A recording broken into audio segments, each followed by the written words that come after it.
It's the Really Charlie Podcast. Yeah, it's the Really Charlie Podcast. Yo, it's the Really Charlie Podcast. Bumping through your broadcast. Grab a chair, fill your glass. Yeah, it's the Really Charlie Podcast.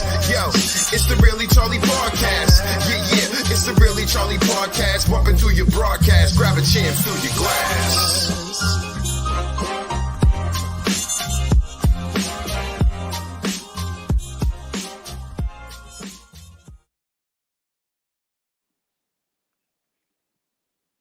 Hey, welcome to the Really Charlie Podcast. I'm your host, Charlie Perry, and my guest is Nikia Gonzales. I am so happy to have you on here. How you doing? I'm good. Good. I'm glad we connected last week. You know, we're able to set up this podcast and just inform people what you're about. You know, and I definitely you what you're involved in and what you organize is definitely something that's dear to my heart. I have a bi-weekly program here on the Really Charlie Podcast where Coach M100, which is Marvin Speller, and we talk about mental health. And it's tragically you had to form your organization, but you know what?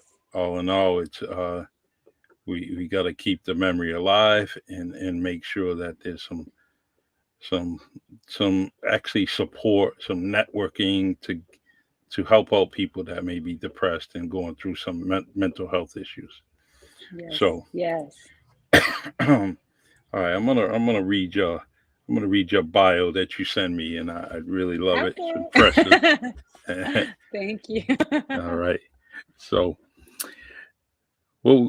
who we have here is Nikia Gonzales of Los Angeles, California, is a Cape Verdean, originally from New Bedford, Massachusetts. Nikia is the daughter of Frank Parky Grace of New Bedford and Cunina Gonzales of Wareham, Mass. Nikia is a mother of two daughters, an event planner, mental health and suicide prevention advocate, who is the founder of Never Be Solo. Never Be Solo was founded 1 month after her brother, Stephano Solo Gonzales, died by suicide in 2013. Never Be Solo was created to stop the stigma behind mental health and suicide, to bring awareness to those who are suffering from depression and mental illness and helping families cope from loss. Very, first and foremost, my deepest sympathies to your brother. And, there were parts in my life where I thought about suicide, and, it's a dark place, a very, very dark place. And if you don't stop it as an individual on your own, nobody really is going to stop it, because once you're determined, it happens, and it's going to happen. Very true.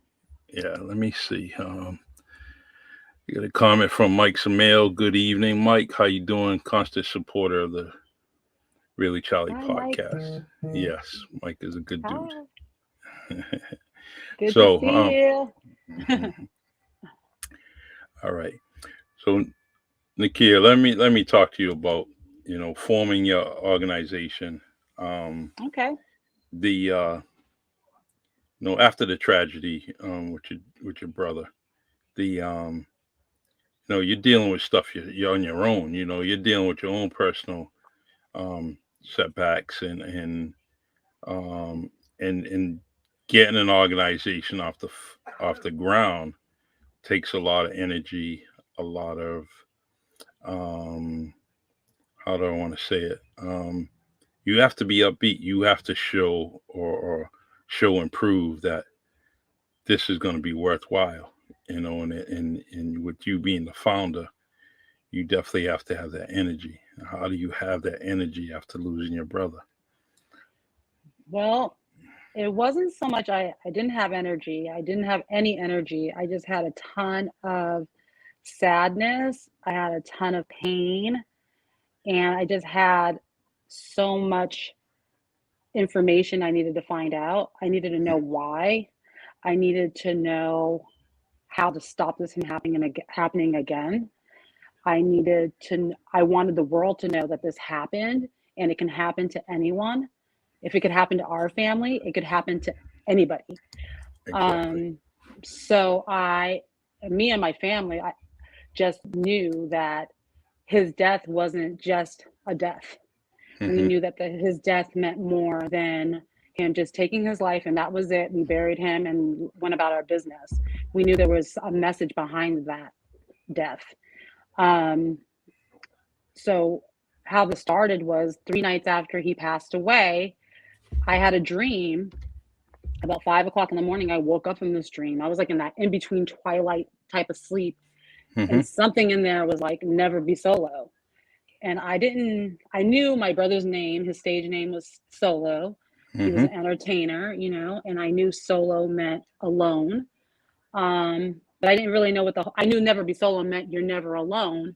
But I didn't realize until like a month later into doing a lot of research research in mental health and suicide prevention. And when I started looking, I started seeing this message, you're not alone. And I was like, oh my God. I was like, that's never be solo. You're not alone. And I started telling my family, like, I can't believe this. Like, never be solo came to me in this dream. And it's like actually part of the whole mental health suicide prevention movement. And that was like so shocking to me. I'm like, I got this message from a dream from my brother, and so I knew that needed to be the forefront for our organization. Now, when I told my family, I told my friends, I told people that knew Stephano, no one liked the name because to them, they thought never be solo meant don't be Stephano. Of course, I mean, it kind of does, I don't want anyone to be like him. I don't want anyone to go through the pain and suffering and the darkness that he went through. But I also know that message means you're not alone because we are not alone in this world. Stephano was not alone in his life, but his illness made him feel this way. So true. So, when I think about the name that he chose for himself, Solo, he chose that name because he was in the entertainment business. And he walked around, he made everybody call him Solo. Like, you were not going to get an answer if you called him Stephano anymore. So, and we called him Fano, I always called him Fano. I'm his big sister. I wasn't falling for that. But when we went out, I would pay him the respect and call him Solo, or he wouldn't answer me. But I started thinking about that name and I was like, wow, that really, when he passed away, I was like, that name, Solo, just signified what he was feeling and what he thought. But Stephano was not alone. Stephano has a big family. He has me and my sister Giovanni, my mother, my brothers, my cousins. He has his nieces and nephews. He has grandparents. He has so many people, friends that loved him, and at his funeral, he had like 300 people there for him. He was only 25 years old. So, I mean, wow. And it was just, he was not alone. He was not alone. But when you have mental illness, you definitely feel that way. You feel like no one's there for you. No one loves you. And that was something I wanted to break. I wanted to break that. I wanted people to realize, like, you're not alone when you're dealing with this. You have to know that there's someone there. Even if you are a person that has no family, there is a person on this planet that will care for you. There's somebody there.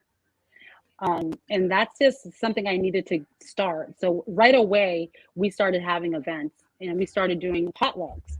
And I felt like if we bring people together, we would give people a platform and a space to talk, because we're talking about this. We're there for him and about what he did and the actions he took, and the ignorance we had behind all of this. We didn't want to have that ignorance anymore. I know I was very ignorant to all of the warning signs that he displayed and all of the things that he did throughout the years.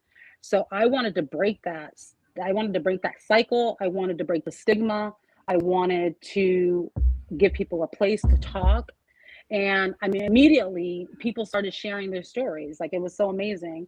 Like, our first potluck, we had like 30, 40 people there. And some of our closest friends were like, Kia, oh my gosh, I think about killing myself. I think about dying. I think about this. I've been so depressed. And no one would have ever said that a month prior.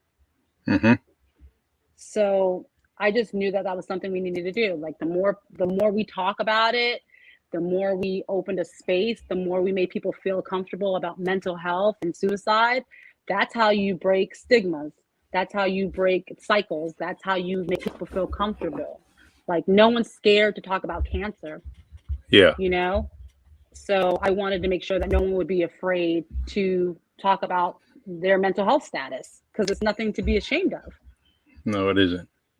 And we got to remember that sometimes people are not aware of that they're having some kind of form of mental illness. And so as friends and family, we got to kind of recognize that and and try to help them out. And like with all the different things that you've seen with solo, you know, that's a conversation that you should have with close people around you, you know, family, friends, because what you indicated or what you've seen and all the perceptions you had, you say, wow, that's why. That's, you know, you should. Someone may not be able to see that like you do. So you kind of talk about it and you have a conversation and say, this is what was going on. He was doing this, or you know, or and that's a teaching moment, even though it you know, it's a teaching moment just to have that discussion in your potlucks. You know, the different events, those were teaching moments because, you know, you had a conversation, and conversation is so key. Yeah, you have to talk about these things because, you know, when you start talking, you start educating yourself, and then people start to like understand, and then they start to research themselves. So if you educate yourself about this stuff, you talk about it and you spread awareness. You know, when we started thinking about what we were going to do, my sister, my brother, my mother, we would sit down and have these conversations, and we would think about how we were going to brand ourselves and how we were going to make this organization. And I knew I needed to make this organization very comfortable. I wanted it to be something that everyone would look at and say, you know what, I love that. I love how that looks. I love the way, you know, that makes me feel. I love the way it makes me think. So I sat with my sister for many days and was like, how is our logo going to look? And she gave ideas, and I was like, no. I need our logo to look something like Run DMC's logo. That logo that everyone is wearing, and still in 2022. You know, I want our logo to go on forever because I want it to be comfortable. I want it to be relatable. I want it to open doors. I want this. No one knows that Never Be Solo means I have a mental health and suicide prevention foundation. All they see is this color and this cool box and these words, and they're like, Never Be Solo. Grown adult men in their 60s have come up to me and say, hey, is that a dating site? What's Never Be Solo? And I'm like, oh my God. I'm like, no. I was like, yeah, that's funny. But, you know, I start to talk. I get to talk about it. I get to talk about my organization. And I say, hey, it's a mental health suicide prevention foundation. And what does that do? Boom. The person's like, my brother died by suicide. My cousin died by suicide. My best friend. So I'm starting conversations without having to be so scary. Like if I had a hat that said suicide, people would probably be scared. But I don't want to scare people. I want it to be comfortable. I want it to be cool. I want it to be like, you know what? I'm so cool. I'm taking care of myself. You know? That's what my whole vision for this was, because my brother was a very cool man. You know, he was very relatable. He was very open. He was the life of the party. He always wanted to have fun, you know, even though in the background, he wasn't always having fun, but the forefront, that's what he was about. He was about family, friends, parties, music, his family, his nieces and his nephews. He was about just having a good life for the most part. But you know, when he started to have his downsides, you know, moments that wasn't always there. But I just feel like he never had a place to feel comfortable to talk about what he was going through, because 8 years ago, suicide prevention wasn't really around. You know, there was nothing the way it is today. You know, Yeah. everyone's talking about mental health now. Everyone has a platform. When I started looking into nonprofits and where to go, there was like one Black organization that had a nonprofit back in 2013. There were some really big ones like the American Foundation and Suicide Prevention. There's Dee Hirsch, which is the first suicide prevention hotline in Los Angeles or California. There were some very big ones, but you don't look for those things until you need them, you know? Yeah. And that's something else I hated. I hated that I had to find this out after my brother died, because then it's too late, you know? Yeah, exactly. So that was something that was very breaking for me, that there was not that awareness around and no one was talking about it. And I just felt, even for myself, like I went to therapy for a lot of years, but I never thought I wasn't suicidal. And I did have depression and things, but I just didn't understand. Even though I spent like 3 years in therapy for 3 straight years, I was going every week, every 2 weeks, Yep. and I still didn't get it. I didn't get it because I never felt like killing myself. But when I started doing all this work, I was just like, man, you know what? Like, this is just ridiculous that my brother couldn't find the help he needed. So now it's great because we're in 2022 and you can drive around and you see a mental health billboard somewhere. You can open your magazine, you go on social media. Every time I scroll, there's like something about mental health. There's all these websites. There's, you know, so much information. Commercials on TV, it's nonstop, you know. It's nonstop. As you're looking on social media, there's everything on to the right or left is an advertisement for it. So it's what I truly like about now is that as much as people want to label social media as a negative, when it comes to issues like this, it's a positive, and it reaches millions of people. Millions. You know. I mean, we're not the biggest organization in the world.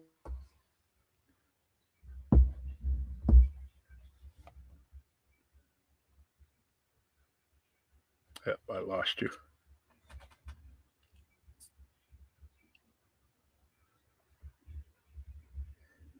It might be muted. Hold on. I turned everything off my phone rang. Okay, I don't know why. So sorry. I hear you now. Good. So sorry.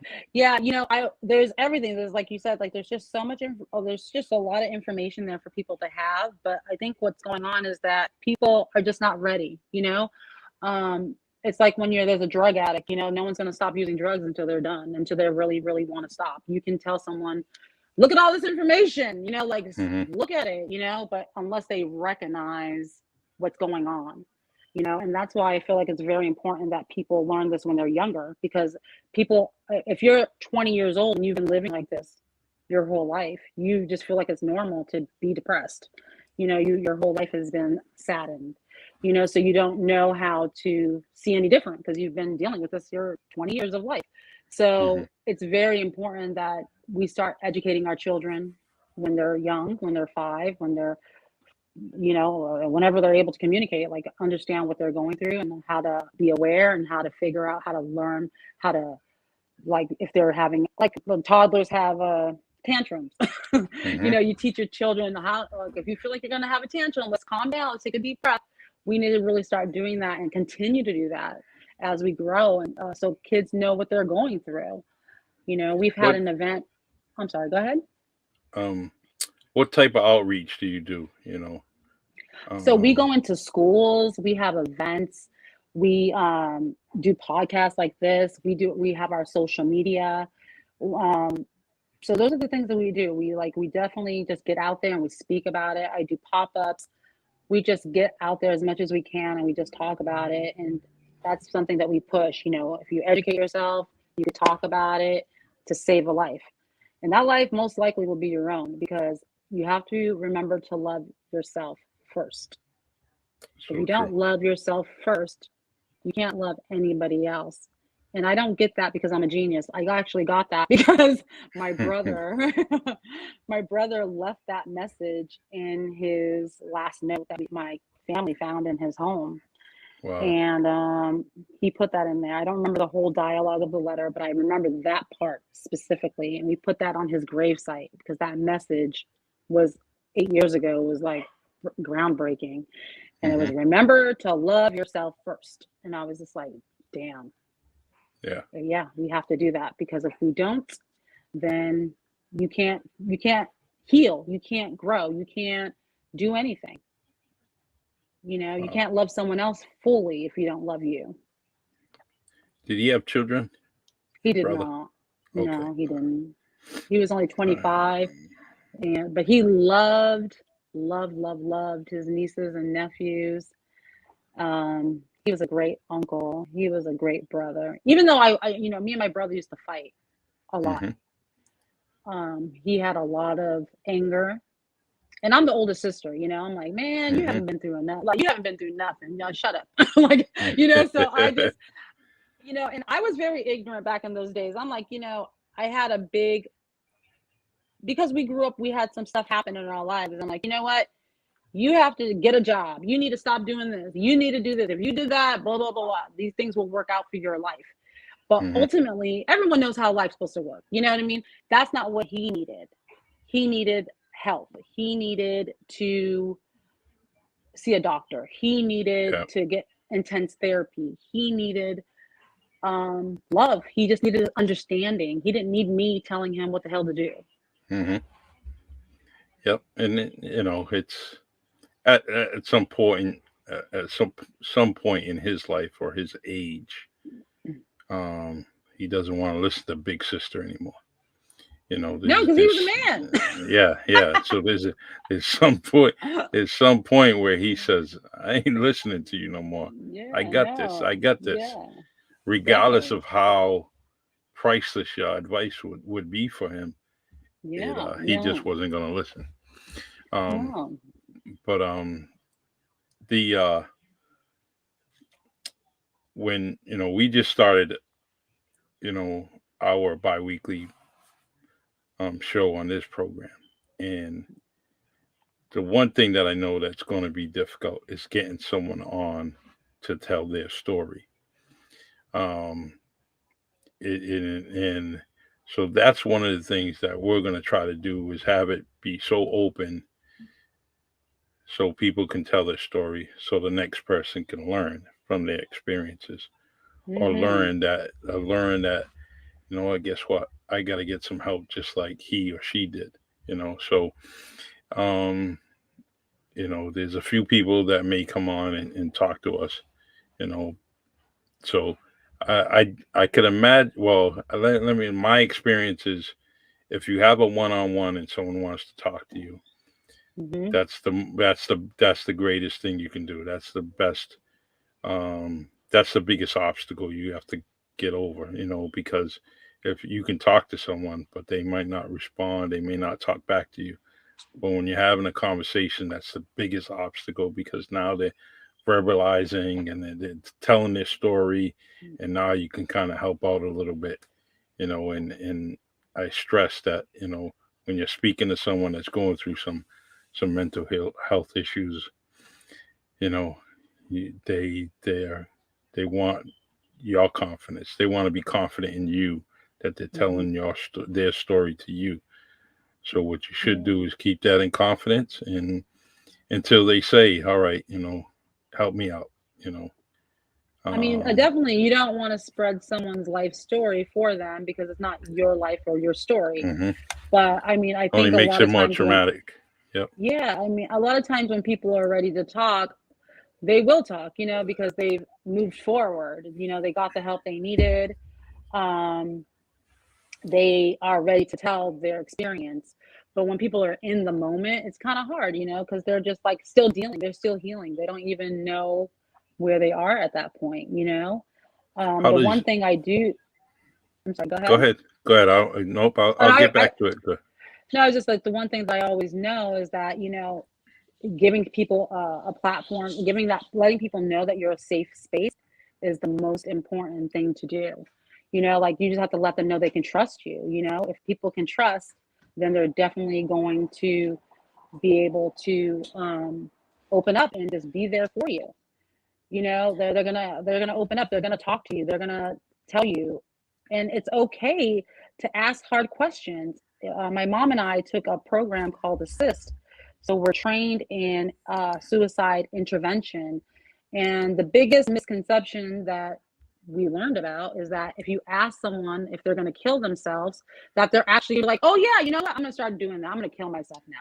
That is farthest from the truth. No one is going to kill themselves. Like if you ask me that, I'm not going to go kill myself just because you said that. You know what I mean? Yeah. What's going to happen is that the person is probably going to be not going to tell you, or they'll say, you know what, yeah, and that's because they've been thinking about it, or maybe they've been doing it. Maybe they're self-harming themselves already, and they'll talk about it. So it's very hard to ask these questions because nobody really wants to hear this.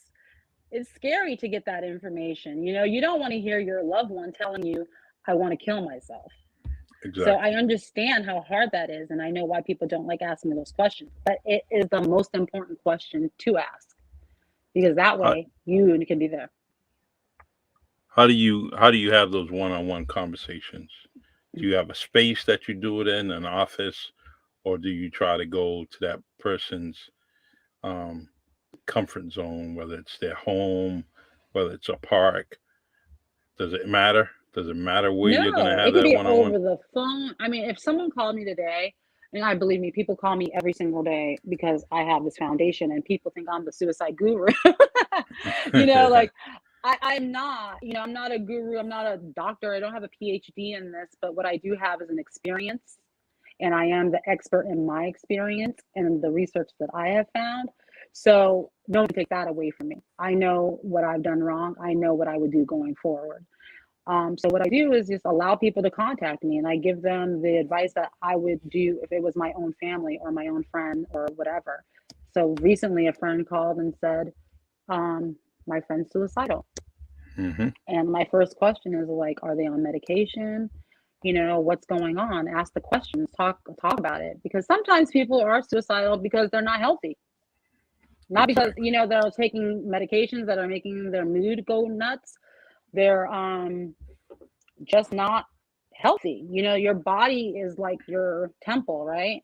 So when you're sick with disease, that can affect your mental state. It affects your brain. So a lot of these things come from all sorts of things. And sometimes it's just solely your mental state. Sometimes it's just solely your depression. You know, so just a lot of things you just have to talk and figure out what these things are, and let that person know that you're there for them no matter what. Exactly. And then have those resources in your community where you can send. Like there's a number, the National Hotline of Suicide Prevention. I wear this bracelet on my wrist every single day, and I have the phone number on here. And this is a number that I want everyone to write down right now. It is 1-800-273-TALK. 1-800-273-TALK. That's the National Hotline for Suicide Prevention. And that number is just as important as 911 when you're dealing with a person that's suicidal. You need that number because there's someone there that can help you. Nikia, can you repeat that number again? 1-800. Yeah, 1-273-TALK. TALK. I got it. Yeah, and I wear this every single day because, you know, I'm getting older in my mind. I forget the number sometimes. But I have it stored in my phone, and I have it on my wrist. And I just definitely, I've had people say, what are those bracelets? You know, because I just like to do, like, you know, share information. I like to support people. I mean, just today I was in the hospital because, as you know, my daughter has COVID. Unfortunately, my 7-year-old ended up in the ICU yesterday, and we spent 24 hours there, and it was a very, very scary time. But I went to get her breakfast this morning, and I had this hat on. Yep. And a lady that made my breakfast burrito was like, "Oh my God, what is that?" And then I started talking to her about it, you know. And it just, Never Be Solo is so cool because, like I said, it's not mental health. It's not like stop suicide.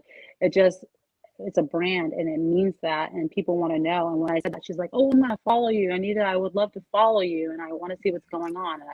And I love that, you know. So, That's nice.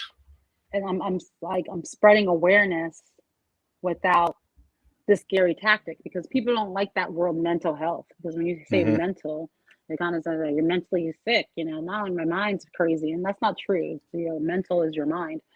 So I wanted to change the way that looked for the world and for people, because mental health should be a very safe topic.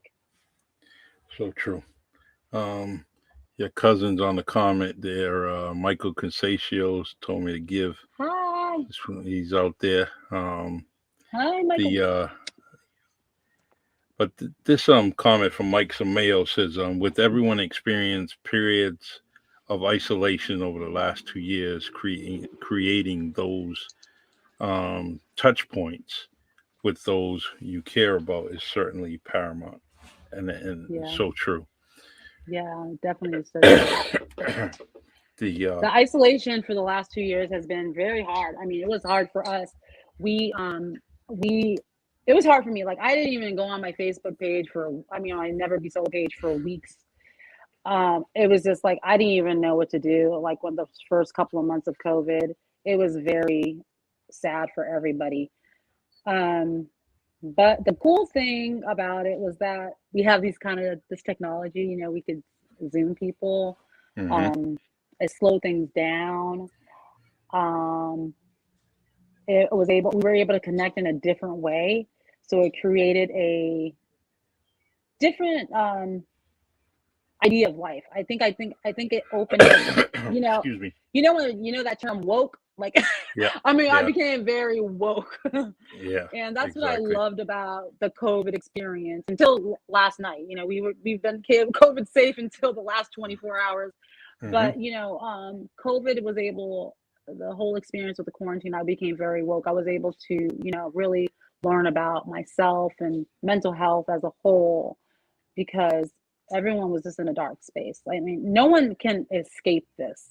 You know, No, no one is exempt from mental health illness, you know, and depression and whatever other categories you could fall in. No, no one. It can happen to anyone. So it's just like everyone needs to understand that, and just be open to it. You know, like if you talk about it, like I'm gonna say again, you educate yourself more about this, you talk about it, you definitely will save a life. You definitely so will. true. I mean, I literally have, I like I said, I'm not a doctor, but I met so many people through our platform, and Hmm. I haven't done anything but listen to them and communicate, and like just let them know that I hear what they're saying, and people are like, "You saved my life," and I'm so amazed by that, because that just means that all they wanted was a person to listen, to know, like Exactly. let them be heard, and The that's important. um COVID has produced, well, sorry, the pandemic has produced this podcast. And that's one of the things that I'm so thankful for, and Yeah, it that's was able amazing. to, I was able to, create this, and when you kind of look at the 183 plus episodes that I had, um, they probably would have never happened if the pandemic didn't come, or because I wouldn't have probably had this podcast. I Yeah. probably may have done something different, but the podcast probably wouldn't have came through. So that's one thing I'm Yeah, thankful for. that's I mean, amazing. and look, as much as many years we've known of each other, this podcast has Exactly. put us together. And look what I we're talking. know. Look what we're I know. talking It's about. amazing. I know. It's so beautiful. It's so amazing. You know, you probably knew my father better than I knew my father. You know, it was like due to the circumstances of his life, Yep. and you know what happened, and him being in prison all those years, and us, my mom and I relocating to California. You know, it took me away from Massachusetts, where my family is from. So when my dad was released from prison, like freed finally, Mm-hmm. I didn't get to really know him the way I should. So it's so Yeah. amazing when I get to meet like everyone and learn. I've learned. I mean, when we did get to see each other again and got to be together, he did teach me a lot about himself, and we talked a lot. But I was 21. I was trying to party. I wasn't trying to hear about Yeah. the Black Panther No. party. But I It, get to hear that through people like you. I get to yeah. get so much information. It's beautiful. There's so much. There's still some untold stories, when it comes to him. And and they'll come out eventually. But he's got a legacy. We got to restore it as positive Yes, as we can. And anybody that's bringing some negative to it, let them say what they have to, but it's never going to hurt his legacy amongst us, amongst his oh, never. community, amongst the people that benefited through the tribulations that he went through. He went through a lot, and guess what? At some point in time, at many points in time, there was some unification. People getting Yeah, unified based on definitely. him being put away. So, and that was Amen. good. The Yes. I I usually ask my guests this question, and who would you like to see on the Really Charlie podcast? Wow. Mikey Montero. Have you had him on here? Yep, he was on. He was on. Oh, I missed that one. I love him. He's real cool, and I love what he's doing out there with his new He's doing studio. great things. Great Oh my things. God, great things. I know you had my sister Dana Rivera on here at one point. Hmm. Yep. So that was really cool. She's What due. She's due up here again. She's gonna. We talked last week, and she's due again to come on the yeah, podcast. But with Mikey, I mean, he's provided a facility, a venue where we get to play WNB Radio awesome. at I love that. 24 hours, 7 days out of the week.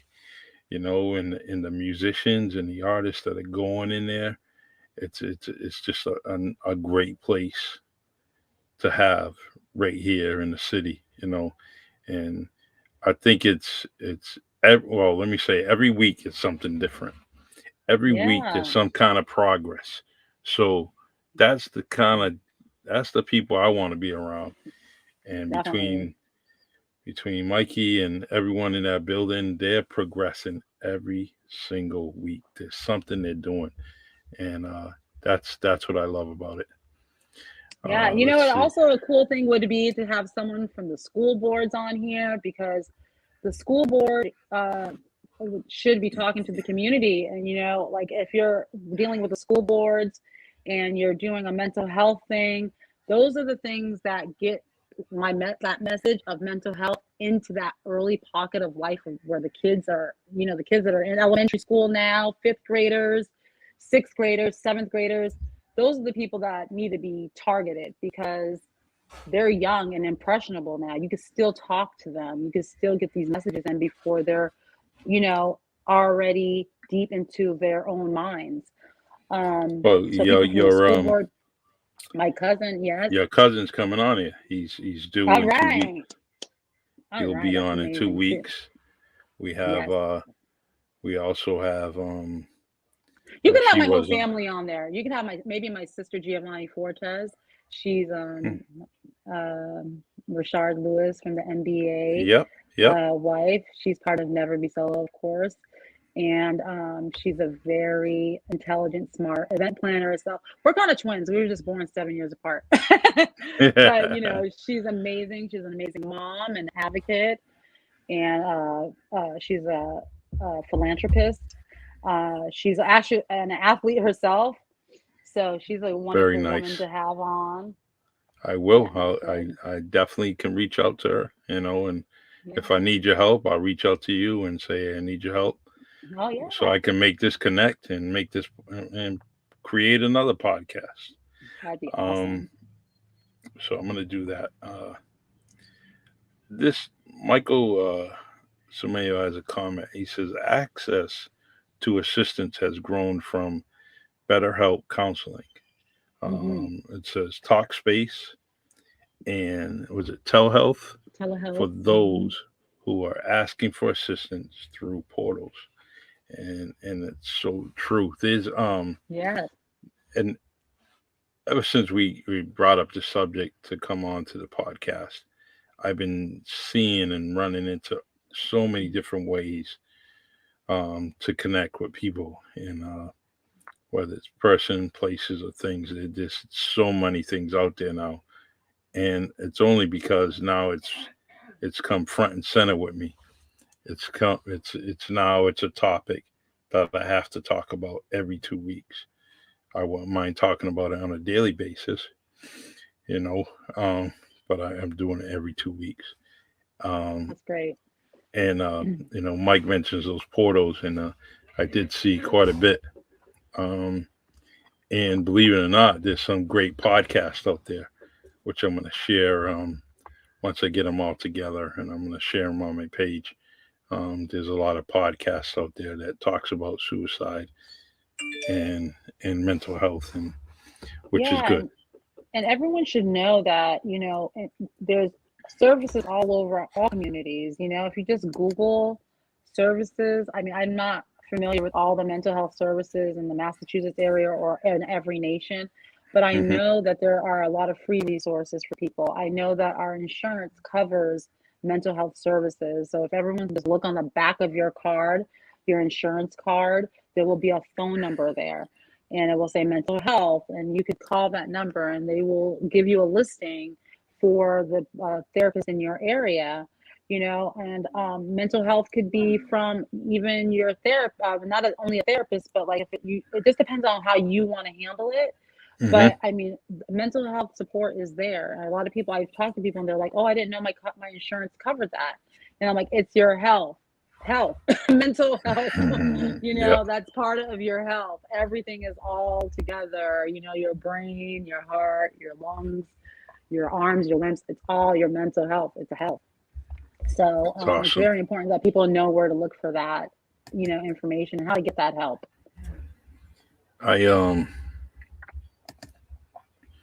I hope that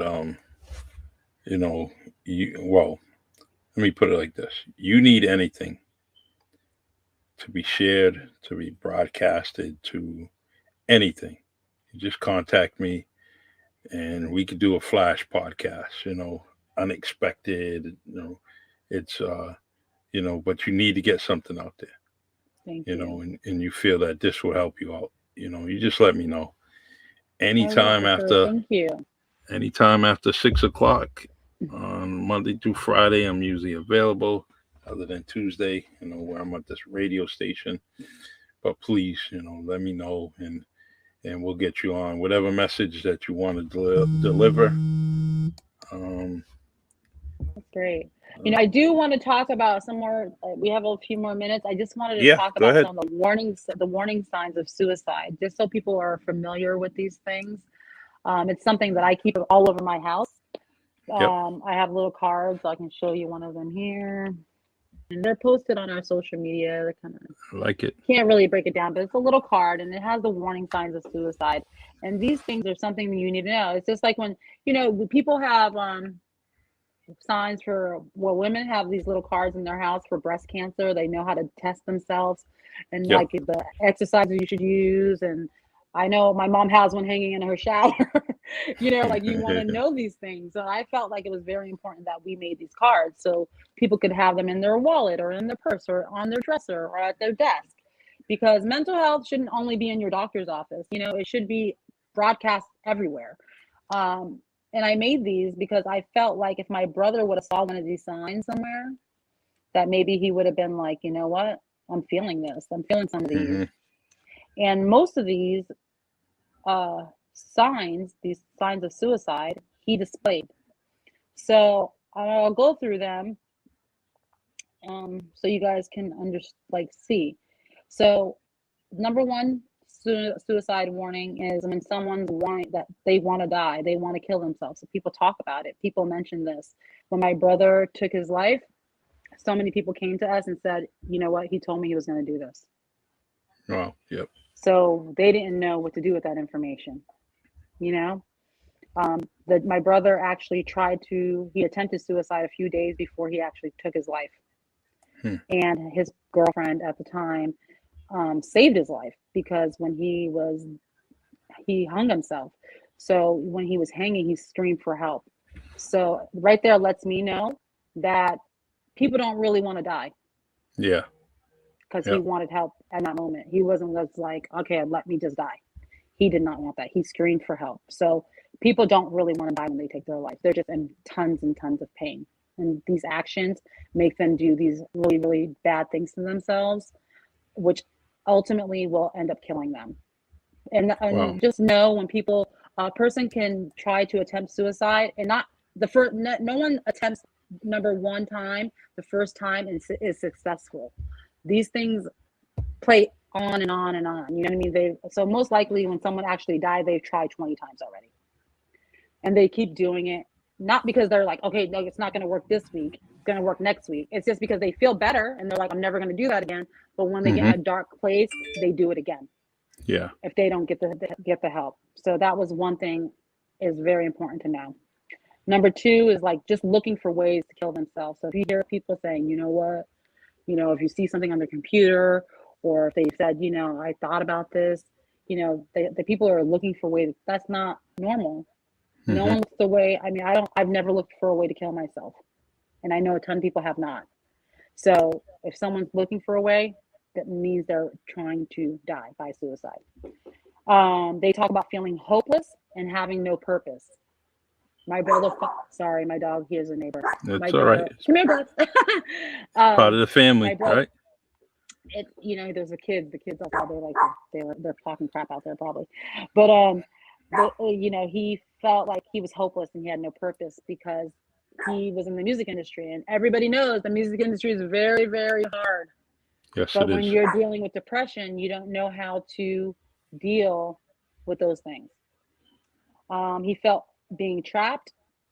He felt trapped because, you know, he wasn't financially where he wanted to be. He always talked about that. That was something I always like, you're 25 years old, you know, you don't have to be a millionaire yet, you know, but social media kind of stigmatizes these great lifestyles too. And he was in that time when social media was just starting and becoming really big. So, you know, you can really think like everyone has the greatest life, but you know, it's not really true. It's just a photograph, right?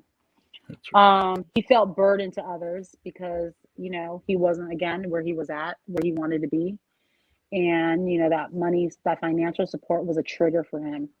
And that's the thing, like suicide, depression is brought on by triggers. Like people that have financial issues don't kill themselves all the time. It's just a trigger when someone does, and they're like, oh, they did it because they lost all their money. No, that triggered their action, you know, because there's a ton of broke people. You see all the homeless people out there in the world, none of them are killing themselves. It's because that's not a trigger for them, right? Increasing alcohol and drug abuse. My brother did smoke marijuana, but he wasn't an alcoholic, but he pretended to be one. He loved to drink. Like he didn't love to drink. He loved to pretend he was drinking. He never was a real big drunk. I never seen him drunk, but if you saw him at a party, he always had a bottle of champagne. He loved to be like the bartender. He wanted to be like pouring the shots. He loved that type of thing, but he was never a alcoholic. He was more just a smoker, and that did help him. It did help him level out. He acted anxious and agitated and restless. So someone that's acting like this, these signs, they're emotional signs. Sleeping too little or too much. They're, you know, insomnia. Those things are very big signs for someone if you're dealing with this. With being withdrawing themselves and feeling isolated. My brother did that because, like, when you're depressed, you feel like you're alone, right? Yes. Never be solo. And again, you're never alone. Even when you're in that darkest place, you are not alone. Find someone that you trust and reach out. And showing rage and seeking revenge. My brother never sought revenge. He was a very, very kind, loving person. but he showed a lot of rage. He used to get very angry. He would get mad out of nowhere. Like we'd be having a great time, and then if something didn't work out, he would have a big attitude, and it would be ugly. Mm-hmm. And again, with the extremes and mood swings, like I said, like 1 minute he was happy, half hour later we're in the car going off at each other. Yep. And it was just sad because he just couldn't regulate. There was something going on that he just couldn't control. So all of those things are the warning signs of suicide. So if anybody is having any of these signs, it just means that you really need to take a hold of what's going on and look into it and talk to your doctor, talk to a therapist, talk to your family. Don't be ashamed.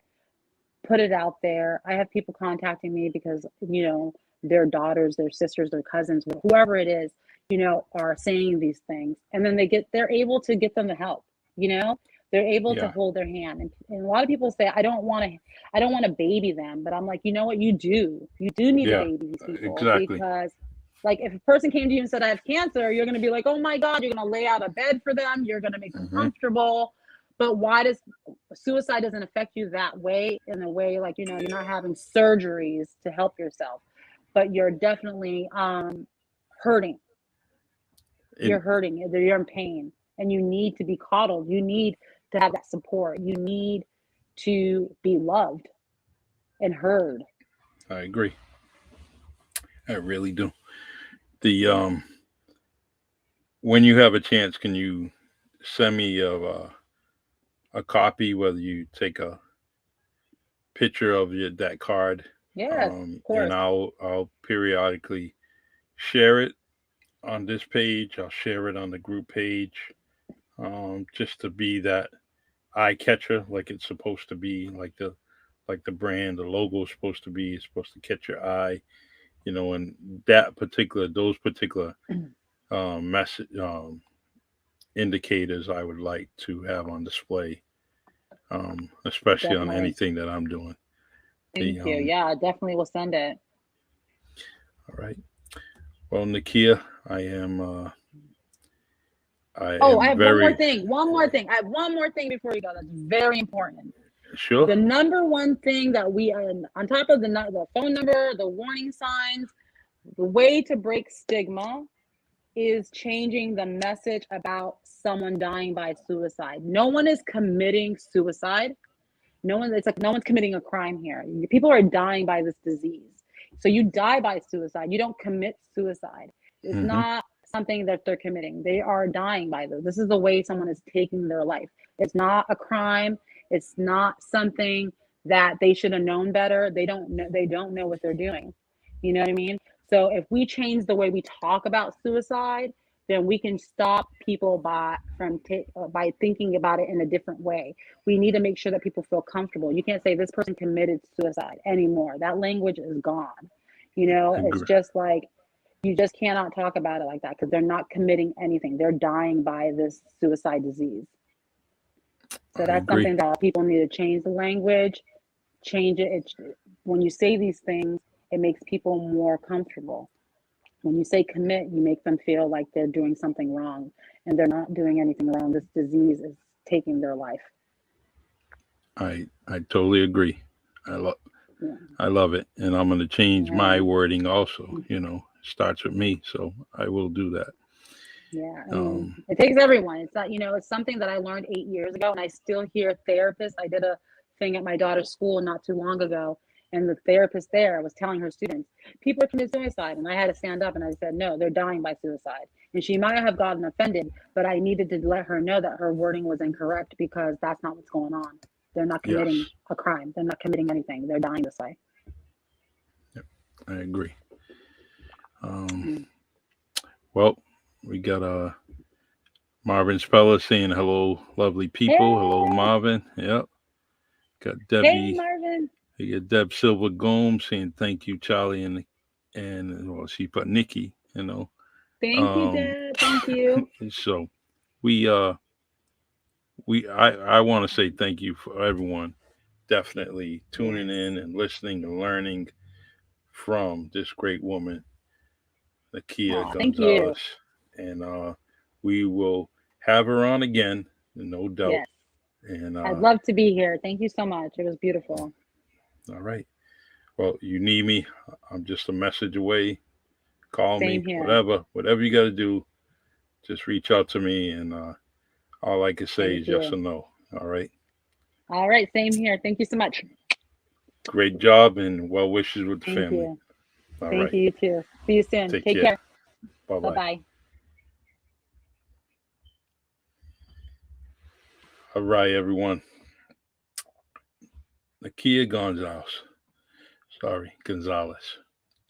And she's doing great things. I'm going to continue to support her and her organization as much as I can here on the Really Charlie podcast. All right, I'm going to sign off this podcast, and we're going to go to another one.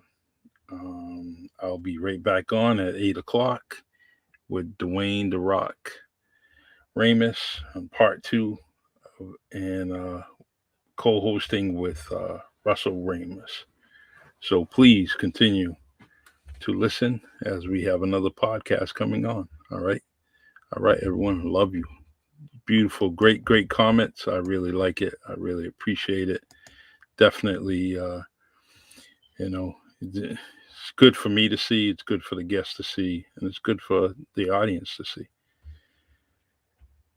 Ed Rogers, how you doing? He says, good topic that needs to be addressed more and not kept in the closet. Oh, we agree. We agree, my man. All right. Love you, Eddie. All right, everyone. I'm signing off, but I'll be on in a few minutes with my next guest. Continue to support the Really Charlie podcast here on StreamYard, Facebook, Anchor, Spotify, and YouTube. Please subscribe to my channel. And every new video, every new podcast, you will get a notification of it. Just click on like, and like I said, subscribe. On the bottom line, it says join Charlie Perry and Russell Ramus on WNB Radio on Tuesday, 6 p.m. to 9 p.m. And the website is www.wnb1radio.com. Put that link in your browser, and you can listen to hip-hop, to R&B music 24/7. And it's straight out of New Bedford, Mass. All right, everyone. Take care.